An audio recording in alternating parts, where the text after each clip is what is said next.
जय माता दी। मेरे सभी प्यारे दोस्तों, मैं लक्ष्मी शर्मा बड़ों को चरण स्पर्श, छोटों को प्यार और बराबर वालों को दिल से नमस्कार करती हूँ। आज मैं सुनाऊंगी रविवार की व्रत कथा। एक ब्राह्मण थे, वह सूरज भगवान का भक्त थे।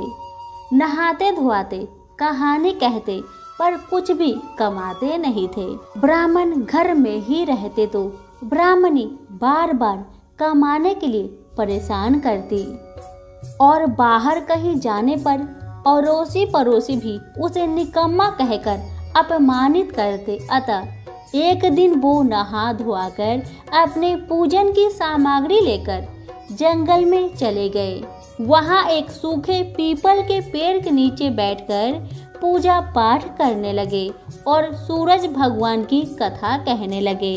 वहां पीपल के पास एक सूखा सा तालाब भी था। उसमें थोड़ा सा ही पानी था। उसी पानी से लोटा भरकर भगवान को जल चढ़ाया। पूजा का जल बहकर पीपल और सूखे तालाब में गई। जल के जाते ही सूखी पीपल हरा और भरा हो गया तथा सूखे तालाब साफ पानी से भर गया। उस जल में सूर्य भगवान दिखाई देने लगे और कहने लगे, हे ब्राह्मण, मांग तू क्या मांगता है। ब्राह्मण ने सुना तो घबरा गया। सोचने लगा कि इस पीपल के पेड़ में कोई भूत तो नहीं रहता। रोज जब वह पूजा करता तभी आवाज आती। सुन सुनकर वह ब्राह्मण चिंता के कारण दुबला होने लगा।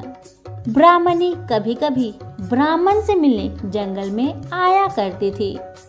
उसने ब्राह्मण से पूछा, आप दिन प्रतिदिन दुबले क्यों होते जा रहे हैं। तब ब्राह्मण ने सारा कहानी ब्राह्मणी को सुनाया। तब ब्राह्मणी ने कहा कि आपके पूजा के बाद ही आवाज आती है ना। मुझे तो लगता है कि सूरज भगवान खुद आते हैं। इस बार जब आवाज आए तो आप सब कुछ मांग लीजिए। तब ब्राह्मण कहने लगे, मुझे तो मांगना नहीं आता, मैं कैसे मांगूं? और अगर ज्यादा कुछ कहना होगा तो मैं तो भूल ही जाऊंगा। तुम मुझे कोई ऐसी तरकीब बताओ जिससे कम शब्दों में ज्यादा सा मिल जाए। ब्राह्मणी ने कहा, तुम इस प्रकार कहना, 9 खांडे महल के अंदर सोने के पालने में पर पोते को दास दासिया द्वारा खिलाते, अपनी आँखों से देखूं। इस प्रकार लंबी उम्र, महल, बेटे पोते, पर पोते और धन सब मिल जाएगी। क्योंकि जब धन होगा तभी तो सोने की पालना, दास दासिया होंगे और आंखें घुटने ठीक होंगे तभी तो पर पोते को सोने की पालने में झूला झूला सकेंगे और देख सकेंगे। दूसरे दिन पूजा के बाद आवाज आई तो ब्राह्मण ने वैसा ही कहा जैसे ब्राह्मणी ने समझाया था। सूरज भगवान ने कहा, दिखने में तो यह बहुत भोला भाला लगता है, पर एक ही बार में सब कुछ मांग लिया। सूरज भगवान ने कहा, जा तेरी इच्छा पूरी होगी। अब ब्राह्मण जंगल से घर आया तो देखा कि उसकी टूटी हुई झोपड़ी की जगह एक 9 खांडा महल खड़ा है। दास दासी आ और जा रहे थे। ब्राह्मण ने उनसे कहा कि यहाँ मेरी झोपड़ी और बूढ़ी ब्राह्मणी थी, कहाँ गई? उस समय महल की खिड़की से एक सुंदर औरत गहनों और सुंदर कपड़ों से सजी हुई बाहर आई और ब्राह्मण से बोली, आ जाओ, ये अपना ही घर है। सूरज भगवान ने आपकी सारी मनोकामना को पूर्ण कर दिए हैं। ब्राह्मण ने कहा, हम इतने धन का क्या करेंगे? तब ब्राह्मणी कहने लगी, धन से क्या नहीं होता है। दान करेंगे, पुण्य करेंगे, होम करेंगे, यज्ञ करेंगे। फिर ब्राह्मण ने वैसा ही किया। अब सब राजा की जगह ब्राह्मण का गुणगान करने लगे। राजा ने ये सब सुनकर ब्राह्मण को बुलवाया और पूछा, कल तक तो आपको खाने को भी नहीं मिलता था, आज ये धन कहाँ से आ गया? कहाँ से चोरी की है क्या या फिर डाका डाला है? ब्राह्मण ने कहा कि ये सब तो सूर्य भगवान की कृपा है और अपनी सारी कहानी राजा को सुना दे। ब्राह्मण की बातें सुन राजा कहने लगे, मेरे पुत्र नहीं है तो मुझे क्या करना चाहिए। राजा की बातें सुन ब्राह्मण कहने लगे, महाराज सूर्य भगवान की विधि विधान से पूजा कीजिए। और राजा ने वैसा ही किए। सूर्य भगवान के कृपा से राजा के घर में पुत्र हुआ। सब लोग सूर्य भगवान की जय बोलने लगे। हे सूरज भगवान, जैसे ब्राह्मण और राजा की मनोकामना को पूर्ण किए, वैसे ही सबकी करना। कहानी कहने वाले की, कहानी सुनने वालों की, सबकी मनोकामना को पूर्ण करना।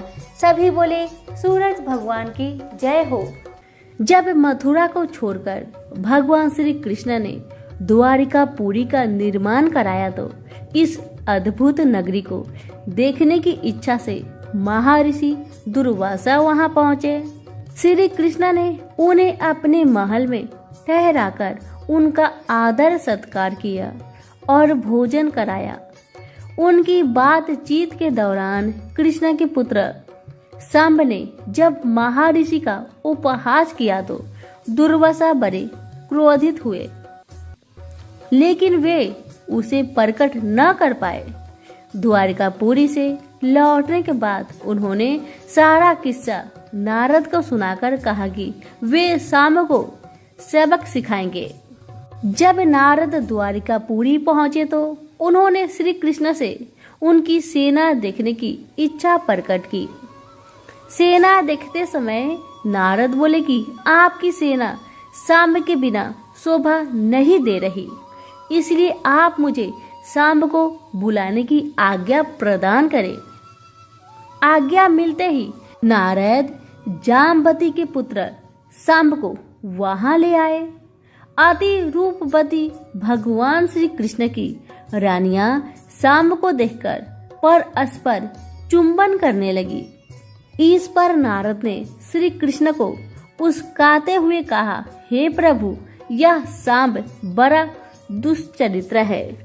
इन वचनों को सुनकर श्री कृष्ण ने क्रोध में आकर सांब को कुष्ठ रोगी होने का श्राप दे दिया।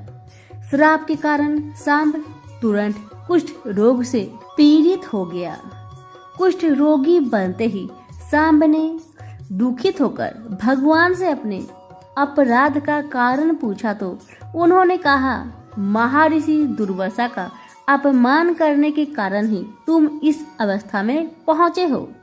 जो व्यक्ति अपने से बड़ों तथा गुरुजनों का अपमान करते हैं वे पाप के भागी होते हैं।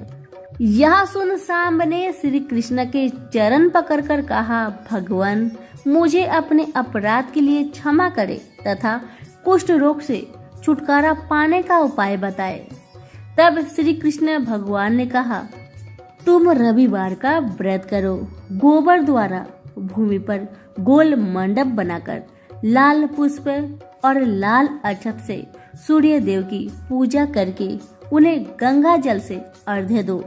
इससे तुम्हारा कुष्ठ रोग दूर होगा और समस्त मनोकामनाएं पूर्ण होगी। इस व्रत को जब सांब ने पूर्ण श्रद्धा व विश्वास से विधिवत किया तो उसके प्रभाव से उसका रोग दूर हो गया और उसने फिर से अपने रूप यौवन को प्राप्त किया। तो सभी प्रेम से बोलिए सूर्य भगवान की जय। कथा। एक था राजा, एक थी रानी। उनके पास सिपाही, घोड़े, दास दासियां, धन दौलत सब कुछ था, सिर्फ उन्हें संतान नहीं थी। इसी कारण राजा रानी बहुत ही दुखी रहते थे। संतान प्राप्ति के लिए उन्होंने हर तरह का दान धर्म, धार्मिक अनुष्ठान, जप मंत्र, व्रत, पूजा पाठ किए, लेकिन कोई फायदा नहीं हुआ। अब राजा रानी दोनों ही बुढ़ापे की ओर बढ़ते गए। बुढ़ापे की ओर जैसे ही बढ़ते गए वैसे ही दोनों गहन सोच में पड़ गए। ये सोचकर कि उनकी कोई संतान नहीं है तो फिर इतने बड़े राज्य का क्या होगा? कौन बनेगा इस राज्य का वारिस?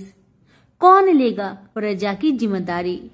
राजा रानी दिन रात इसी चिंता में रहने लगे। उन्हें तो अब खाना पीना भी अच्छी नहीं लगती। एक सुबह की बात है कि राजा के दरबार में एक साधु जी आए तो दासी रानी को इतला करती है। तब वह दासी से कहती है, यह मेरा अंतिम दान धर्म है। इसके बाद में अपने हाथों से कोई दान धर्म नहीं करूंगी। रानी चावल भरा छाछ हाथ में लेकर बाहर आती है और साधु की झोली में भिक्षा डालने के लिए आगे बढ़ती है तो उसके चेहरे पर छाई हुई चिंता साधु की दृष्टि में आती है। वह पूछते हैं, क्या बात है रानी साहिबा, क्या हुआ है? आप इतनी चिंतित और उदास क्यों है? तब रानी ने साधु महाराज को अपनी सारी व्यथा सुनाई और सिसकने लगती है। उस पर वह साधु कुछ पल गंभीर हो जाते हैं और कहते हैं, चिंता मत करना रानी साहिबा, आपकी संतान होगी, आपकी इच्छा पूरी हो जाएगी, चिंता ना करे। आपकी कोख से एक पुत्र जन्म लेगा, मात्र वह 14 साल तक ही आप लोगों को मिलेगा। उसके आगे वह इस मृत्यु लोक में नहीं रह पाएगा। इससे बढ़कर आपको कुछ देना मेरे लिए संभव नहीं है। अपनी बात पूरी करते उसने अपनी झोली में हाथ डाला, थोड़ी सी भाभूत निकालकर रानी को दे दी और कहा, आप और महाराज दोनों इसे बांटकर ग्रहण करना, आपको जल्द ही पुत्र प्राप्ति होगी। इतना कहकर साधु अपनी राह में चले गए। उनके जाने के बाद रानी सोचने लगी, 14 साल तो 14 साल ही सही, उतने समय के लिए हमें पुत्र तो मिलेगा, यही काफी है। उतने साल तक मैं उसे जी जान से बड़ा करूंगी, उसे ढेर सारा लाड़ दुलार करूंगी, अपनी संतान की हर मुरादे को पूरी करूंगी। उस रात अपना सारा राजकाज खत्म करके राजा जब रानी के महल में गए तो रानी ने क्या किया कि राजा को सारी बात बताई जो साधु जी ने उन्हें बताया था। रानी ने साधु की दी भभूत राजा को दिखाकर बोली, साधु महाराज ने यह भभूत हम दोनों को ग्रहण करने को कहा है। राजा बोले, इतना दान धर्म किया, जब तब किया, कोई फल नहीं मिला, अब इस भभूत से हमें संतान प्राप्ति होगी, ऐसा है क्या?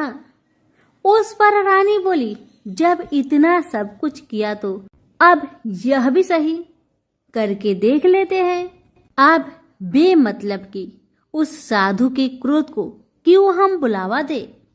राजा को अब किसी पर विश्वास नहीं था, लेकिन पत्नी को दुख न पहुंचे इसलिए वह राजी हो गए।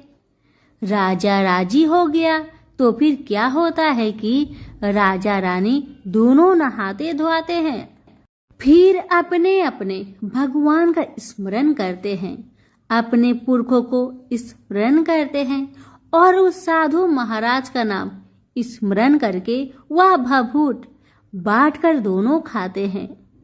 उसके बाद दोनों निश्चिंत होकर सो जाते हैं।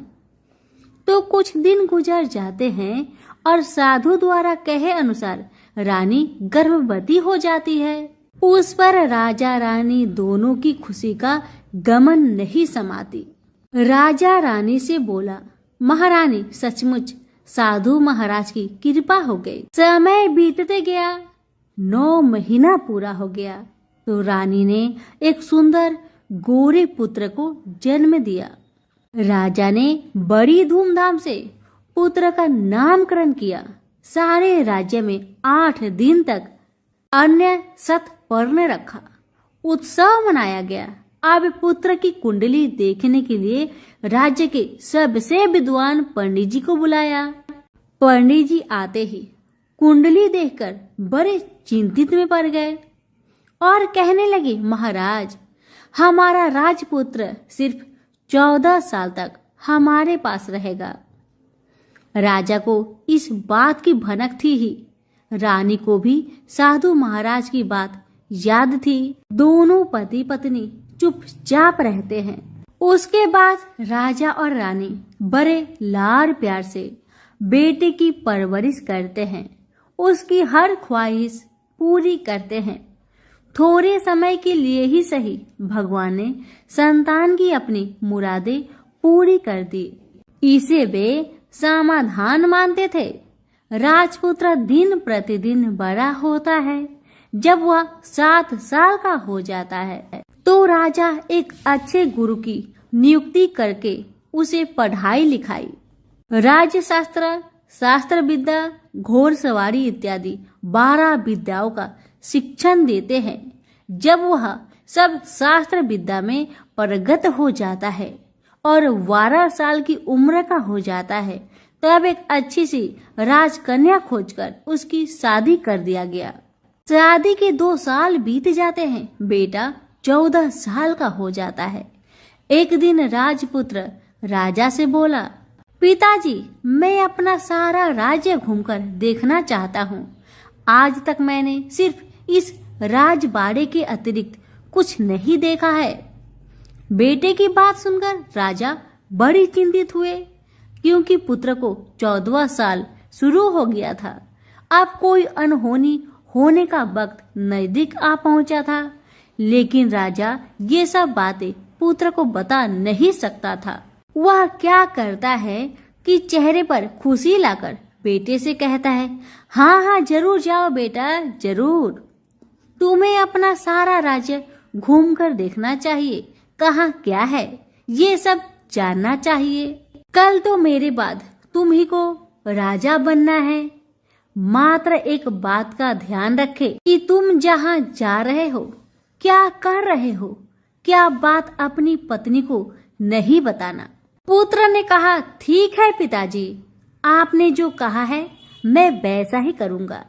तो होता है ये कि राजपुत्र दिन भर अपने पत्नी के साथ मौज मस्ती करता है, खुशियाँ मनाता है और रात को ठीक 12 बजे बिस्तर से उठकर बाहर चला जाता है।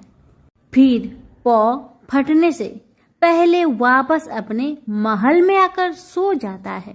ऐसे बहुत दिनों तक चलता रहा।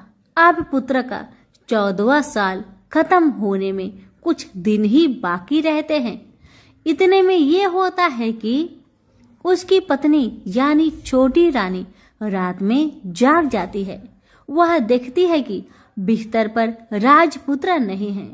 वह महल में सब जगह देखती है तो राजपुत्र कहीं भी नजर नहीं आते। तो ये बात वह किससे कहेगी और क्या करेगी? बेचारी चुपचाप रहती है। फिर भोर होने पर वह देखती है कि उसका पति अपनी जगह पर सोया है। छोटी रानी अपने पति से कुछ नहीं पूछती, लेकिन दूसरी रात भी वैसा ही होता है। तीसरी रात, चौथी रात, ऐसे ही बहुत दिन तक चलता है। रानी बहुत चिंतित हो जाती है। पति रात को जाता कहाँ है, किससे मिलने जाता है? छोटी रानी के मन में ढेर सारी सवाल उमड़ जाते हैं, लेकिन छोटी रानी को राजकुमार से सवाल करने में डर लगता था। शायद उसका पति गुस्सा हो बैठे। सास ससुर से पूछने के बारे में सोचा तो उसकी कुल मर्यादा बीच में आ जाती थी। इसी तरह मन ही मन में बेचैन रहती थी। इस हालत में उसे खाने पीने में दिलचस्पी नहीं होती थी। वह दुबली पतली हो जाती है। उसी राज्य में एक फूल बेचने वाली एक बूढ़ी मालिन रहा करती थी। वह हमेशा छोटी रानी को फूल देने उसके महल में आती थी। उस बुढ़िया का ध्यान छोटी रानी पर जाता है। वह उससे पूछती है, बेटी तुम्हें किस बात का दुख है? तुम इस तरह सूख कर काटा क्यों बनी जा रही हो? उस पर रानी कहने लगी, क्या बताऊं बूढ़ी अम्मा, तुम्हारा राजपुत्र हर रात बिस्तर पर से उठकर कहीं और चला जाता है और सुबह भोर होते ही वापस आकर सो जाता है। वह कहाँ जाता है? प्रेमिका से मिलने जाता है क्या? यह सोचकर मैं अन्न जल ग्रहण नहीं कर पाती और सूख सूख कर इस तरह कांटा बन गई हूँ। बुढ़िया सब बात सुनकर उसे एक उपाय बताती है और कहती है, बेटी तुम ऐसा ही करना, आज रात तुम सोना मत, उसके पीछे जाकर देखना कि वह कहाँ जाता है, क्या करता है, उसकी अच्छी तरह से पहरेदारी करना। इस पर छोटी रानी ने कहा, मुझे नींद आ गई तो मैं क्या करूंगी? तब बूढ़ी अम्बा ने कहा, तुम्हें नींद न आए इसलिए एक काम करना, अपने बाएं हाथ की उंगली में एक जख्म करना, उस पर थोड़ी सी मिर्च छिड़कना, उससे तुम्हें बड़ी जलन होगी और उस पीड़ा से तुम्हें रात भर नींद नहीं आएगी। रानी बुढ़िया के कहे अनुसार करती है। उंगली की जलन से उसे बड़ी देर तक नींद नहीं आती, लेकिन बाद में वह सो जाती है। दूसरे दिन सुबह बुढ़िया फूल लेकर उसके महल में पहुंचती है और पूछती है, क्या हुआ बेटी, देख पाई? क्या तुम्हारा पति कहाँ जाता है? रानी कहने लगी, नहीं अम्मा, पहले कुछ समय जलन के कारण मुझे नींद नहीं आई, पर कुछ देर पश्चात मैं सो गई थी। बुढ़िया कहने लगी, कोई बात नहीं, आज तुम उंगली पर पहले से थोड़ा ज्यादा जख्म करना और ज्यादा मिर्च लगाना। बूढ़ी अम्मा के कहे अनुसार छोटी रानी ने वैसा ही किया, परंतु वह सिर्फ पति के बिस्तर से उठकर बाहर निकलते वक्त जाग पाई थी। वह उसके पीछे नहीं जा सकी क्योंकि उसकी आंखें उस समय तक मुद गई थी। दूसरे दिन सुबह बूढ़ी अम्मा आई तो उसने पूछने से पहले ही छोटी रानी ने बूढ़ी अम्मा को रोक कर कहा, अम्मा, मैं आज भी उनकी पहरेदारी ठीक तरह नहीं कर पाई। बुढ़िया कहती है, रोना नहीं बेटी, सब कुछ ठीक हो जाएगा। तुम आज रात जख्म और बड़ा करना और उस पर ज्यादा से ज्यादा मिर्च छिड़कना।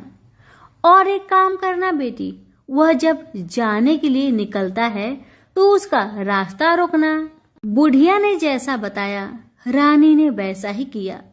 आज रात उसे नींद नहीं आती। अब जैसे ही रात के 12 बजे राजकुमार बिस्तर से उठकर जब महल से निकलने लगे तो बुढ़िया के कहे अनुसार रानी ने वैसा ही किया।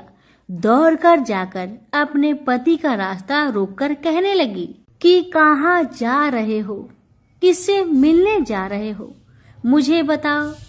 राजपुत्र उसे समझाने की बहुत कोशिश करता है। देखो, अगर मैंने तुम्हें वह बताया तो मैं तुम्हें दोबारा नहीं मिल पाऊंगा। पत्नी कहने लगी, कोई बात नहीं, ना मिल पाओ, लेकिन आप रात के समय कहाँ जाते हो ये मुझे पहले बताओ।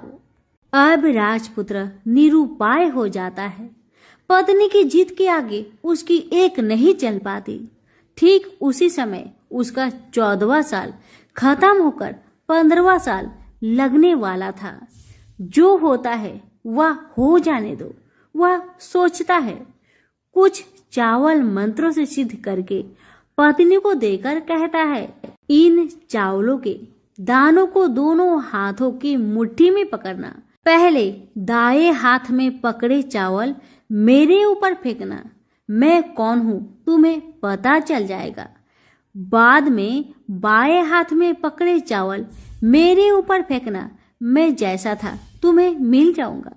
लेकिन यदि तुम बाएं हाथ के चावल मेरे ऊपर फेंकना भूल गई तो मैं तुम्हें कभी नहीं मिल पाऊंगा।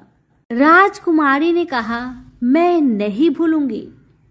रानी बड़े आत्मविश्वास के साथ कहकर दाएं हाथ में पकड़े चावल पति के ऊपर फेंक दिया तो राजपुत्र एकदम एक विशाल घोड़ा बन जाता है। एकदम उद्यमा सफेद गर्दन पर लंबी आयल, देखते देखते वह तेजी से दौड़ने लगता है।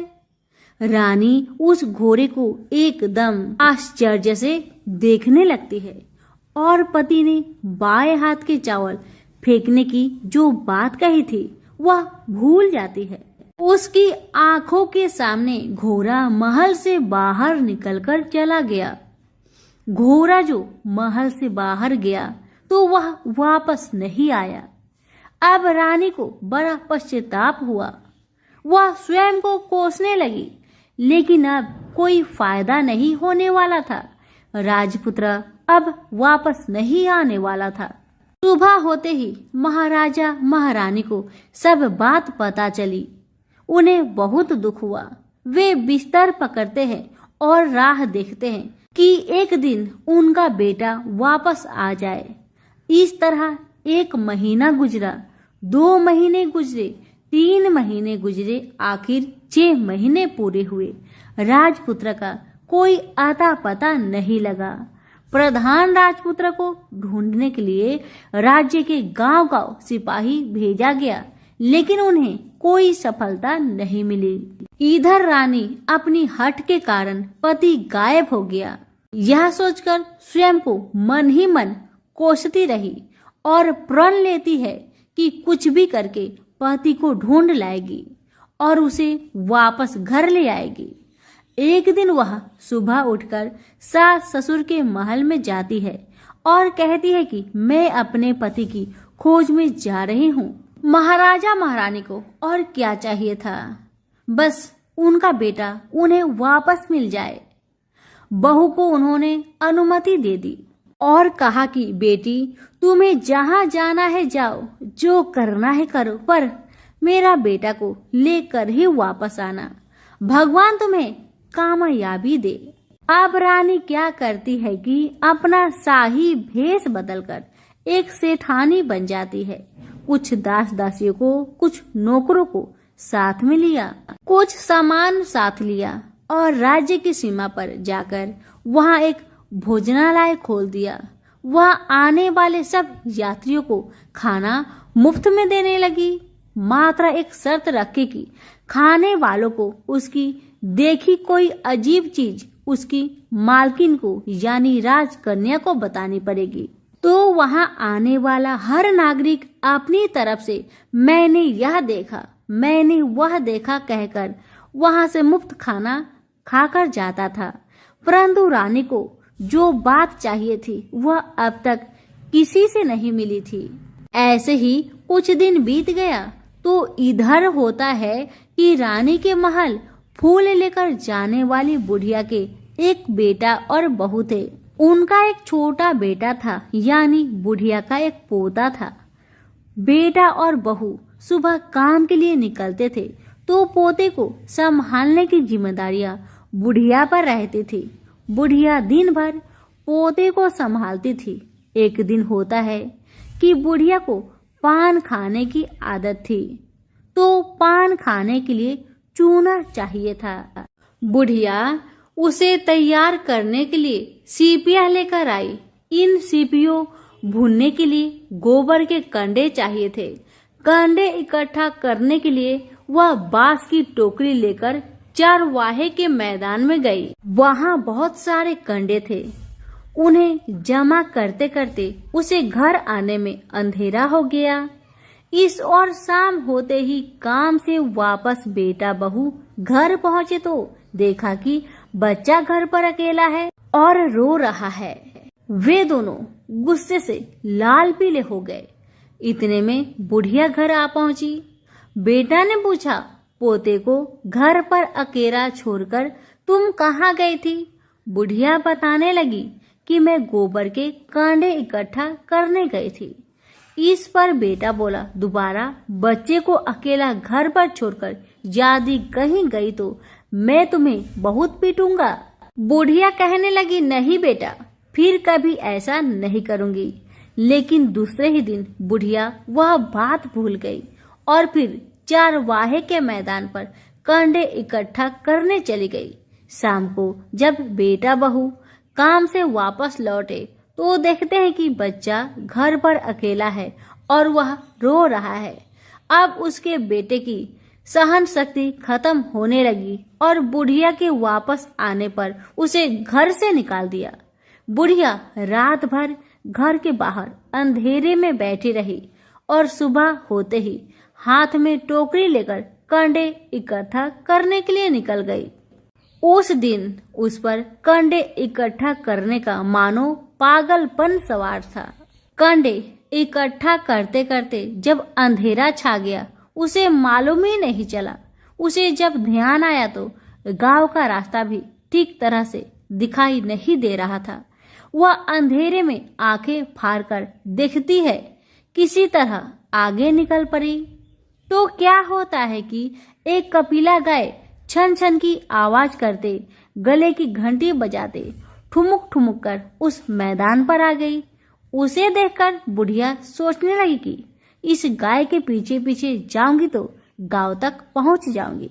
तब बुढ़िया उसके पीछे पीछे जाने लगी। वह गाय क्या करती है कि उस मैदान से लेकर एक एक करके 6 मैदान पार करती है।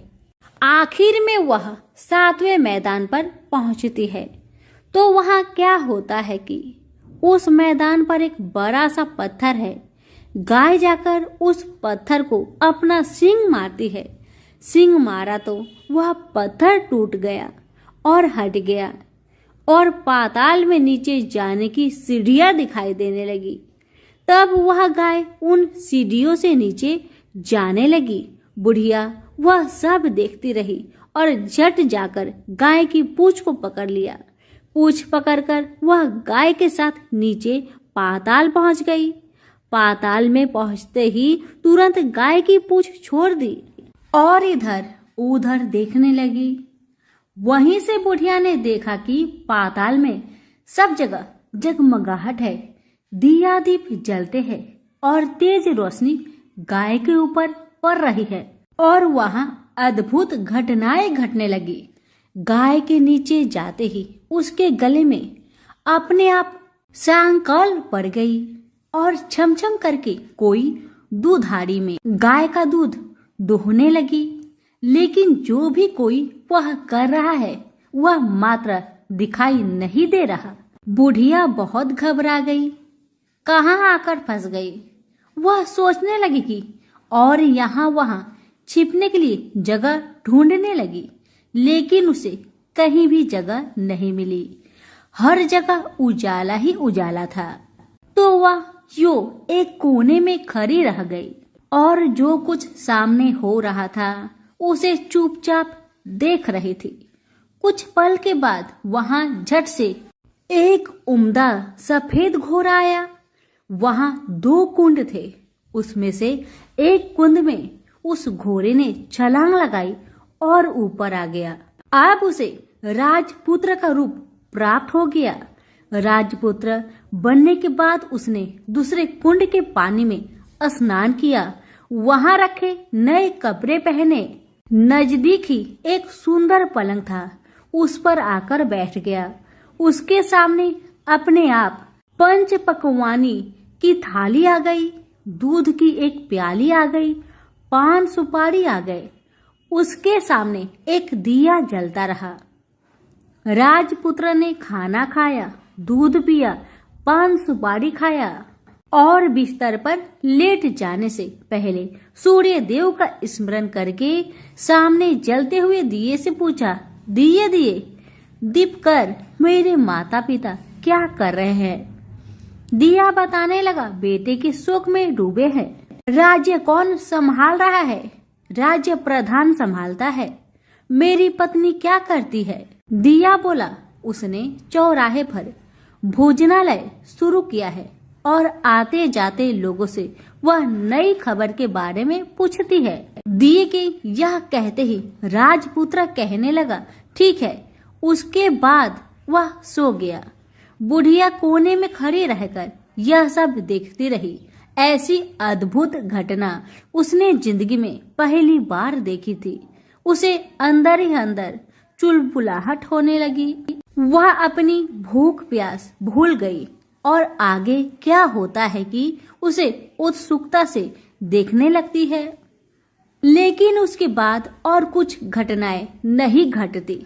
रात गुजर गई और सुबह हो गई। सुबह होने पर पलंग पर सोया राजपुत्र उठा और फिर से पहले वाले कुंड में छलांग लगाई तो वह फिर से घोड़ा बनकर कुंड से बाहर आ गया।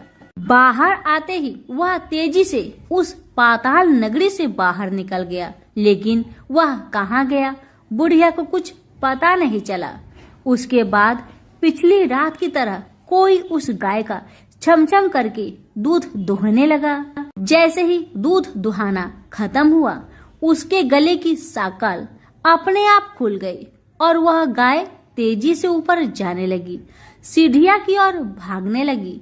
गाय को दौड़ते देखकर बुढ़िया सोचने लगी, अब गाय के साथ यहाँ से ऊपर जाना ही समझदारी है, नहीं तो कोई मुसीबत आकर मेरे ऊपर टपक जाएगी।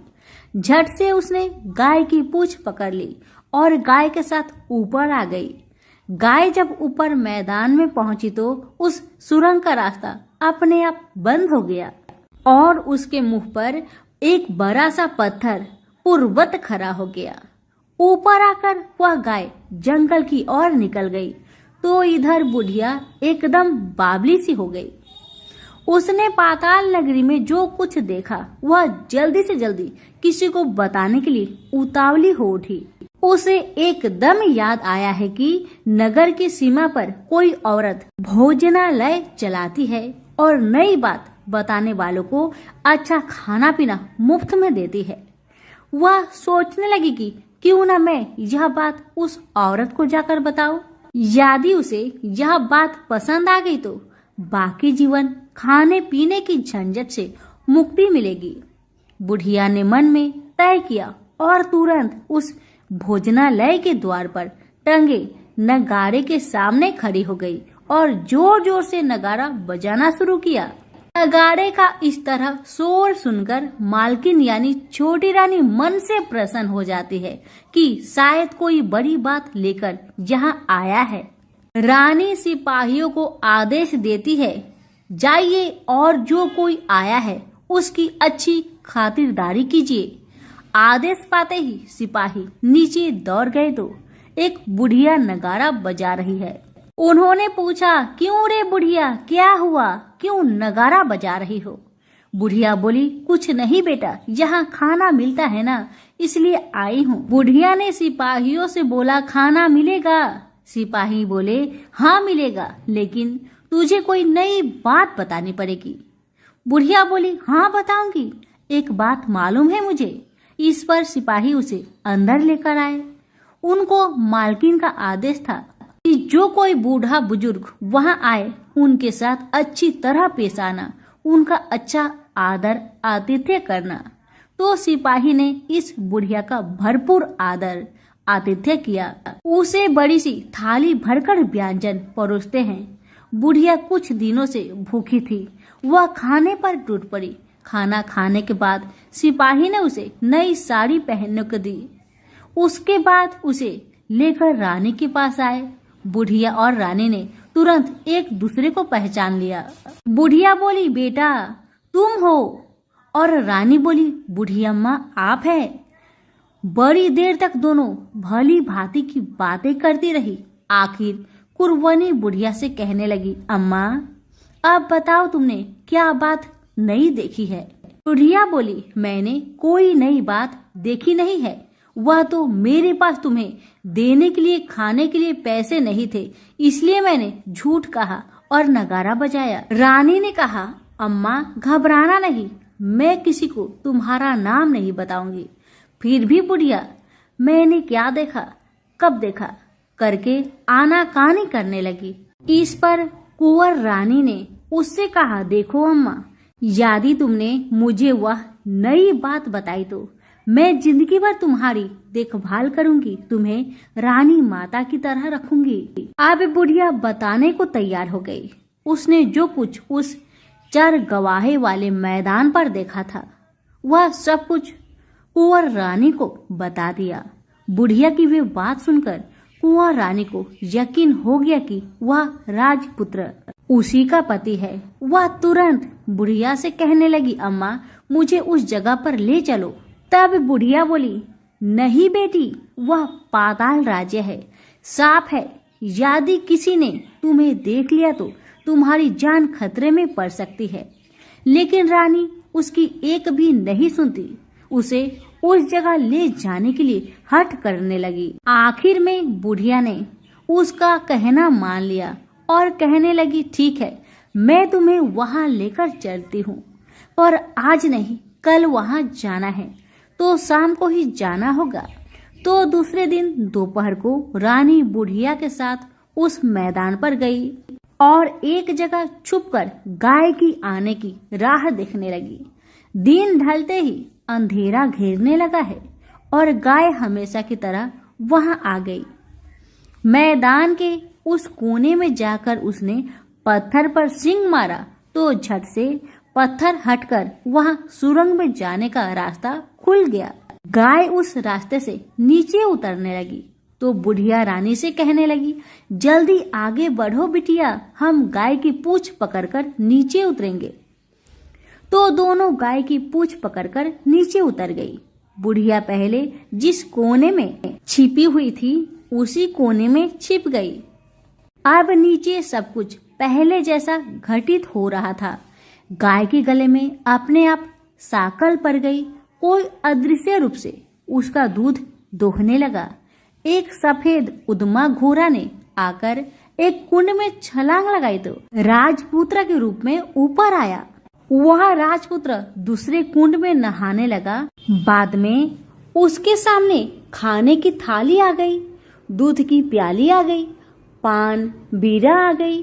राजपुत्र सब ग्रहण करके सोने के लिए पलंग पर गया तो सोने से पहले सूर्य देव का स्मरण करके दिए से पूछने लगा, दिए दिए दीपंकर, मेरे माता पिता क्या कर रहे हैं? तो दिया कुछ जवाब नहीं दिया, बल्कि वह बुझने लगा है। तब राजपुत्र को कुछ अघटित हुआ।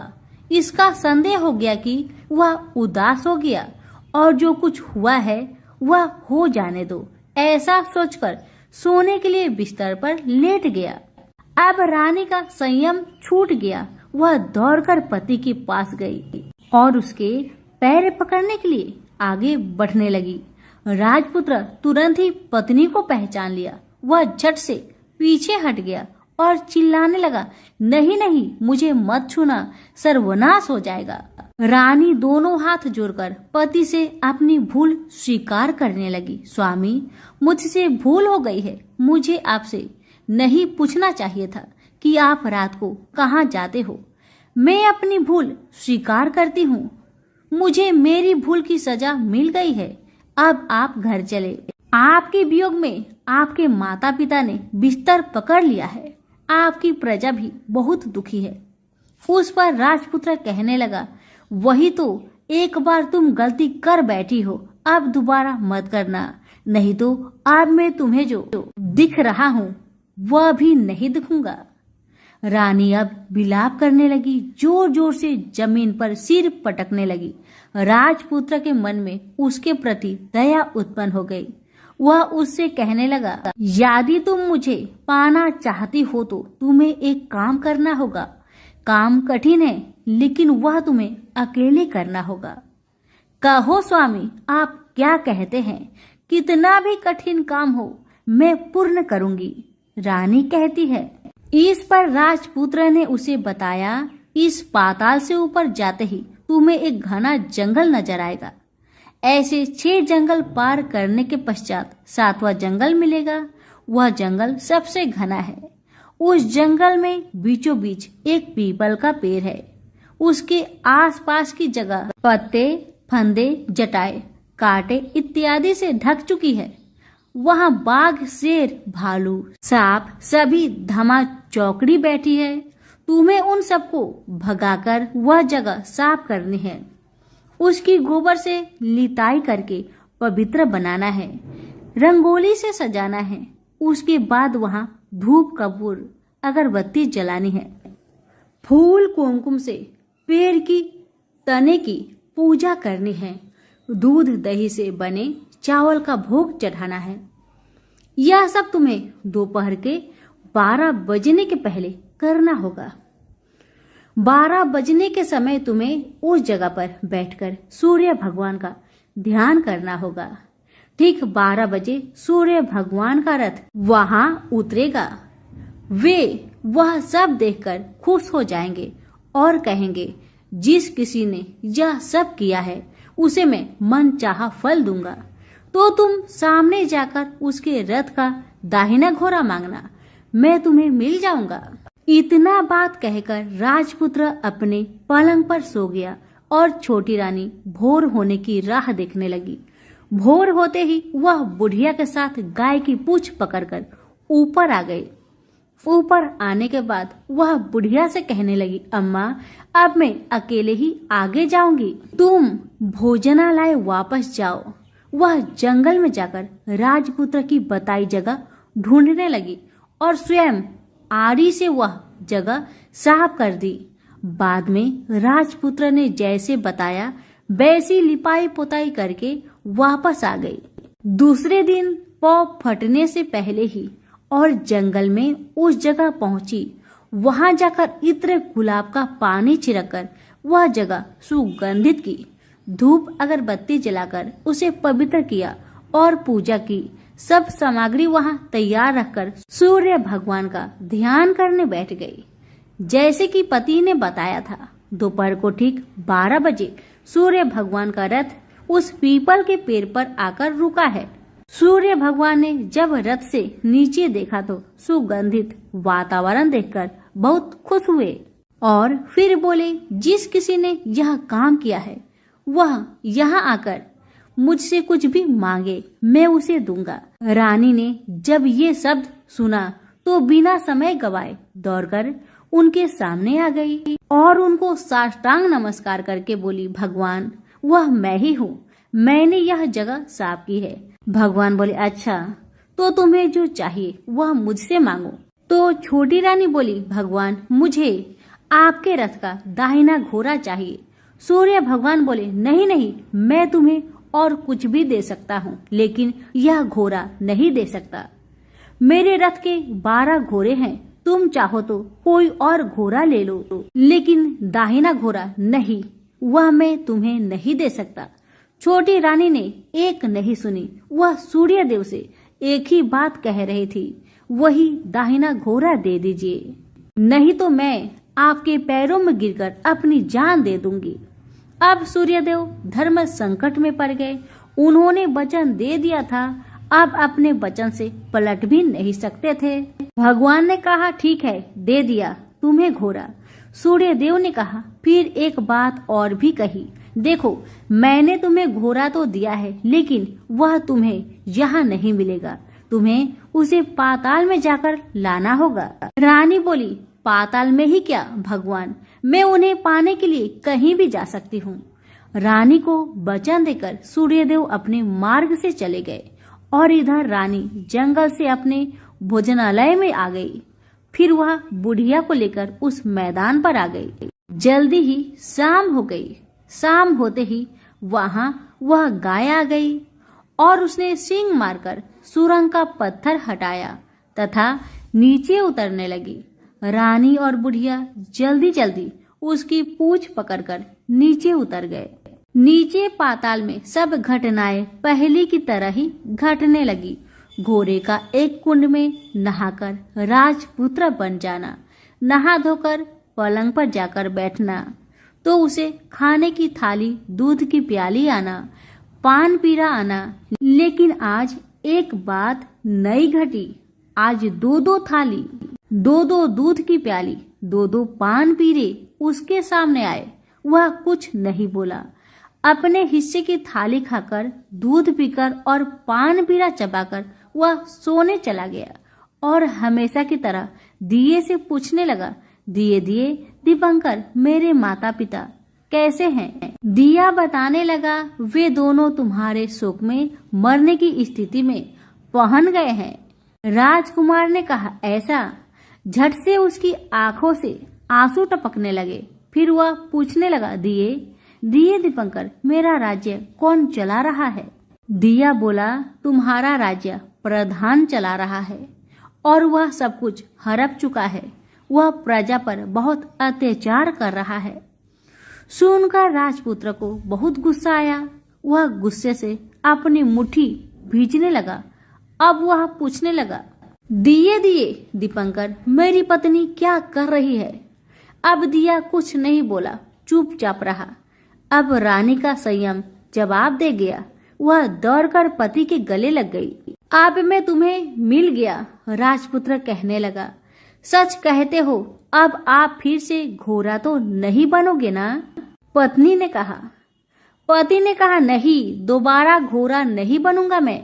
तुमने जो इतने सारे कष्ट उठाए हैं मुझे पाने के लिए, इसलिए सूर्य देव ने मुझे सदा के लिए घोड़े के जन्म से मुक्त कर दिया है।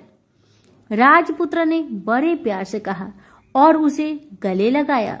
उसके आंसू पोंछे। कुछ देर पश्चात भोर हो गई तो गाय की श्रृंखला टूटकर वह ऊपर भूलोक पर जाने लगी। रानी, राजपुत्र और बुढ़िया उसकी पूंछ पकड़कर ऊपर आ गए। ऊपर आने पर वे सीधे भोजनालय में पहुंचे। वहां का सब सामान लोगों में बांट दिया और उसको ताला लगाकर अपने राज्य में लौट गए। राजपुत्र वापस आता और उसके तेवर देखकर प्रधान घबरा गया। राजपुत्र ने उसे बंदी बनाकर कैद खाने में डाल दिया और राज्य की बागडोर अपने हाथ में ले ली। उसके बाद वह अपने माता पिता को मिलने उनके महल में गया। तब राजपुत्र क्या देखता है कि उसके माता पिता उसके शोक में सी पंजर बने हुए हैं। पुत्र को वापस आया देखकर मरणासन राजा रानी की आंखों से टप टप आंसू बहने लगे। इन दोनों ने पुत्र को गले लगाया, उसे प्यार से सहलाया। इतना होने के बाद उनके सेहत में एकदम सुधार आने लगा। वे अब बिस्तर से उठकर बैठ गए, पुत्र को आशीष देने लगे। राजपुत्र के आने की खबर तुरंत राज्य भर में फैल गई। प्रजा खुशी से फूली नहीं समाई। प्रजाजन राजमहल के सामने इकट्ठे हो गए। राजपुत्र ने भी उन्हें दर्शन दिए और आज से उन्हें कोई दुख नहीं पहुंचाएगा, ऐसा वचन भी दिया। अब राजा अपने पुत्र का राज्य अभिषेक करके उसे सिंहासन पर बैठाता है और बहू को महारानी का दर्जा देता है और स्वयं अपनी पत्नी के साथ ईश्वर स्मरण करते हुए खुशी से दिन बिताता है।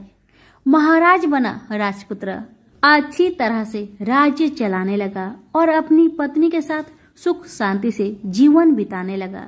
उस बुढ़िया को रानी ने अपने ही पास रख लिया, उसकी अच्छी तरह से देखभाल करने लगी। बुढ़िया और उसके बुढ़ापे के दिन खुशी से गुजरने लगे। तो प्रेम से बोलिए, सूर्य भगवान की जय हो।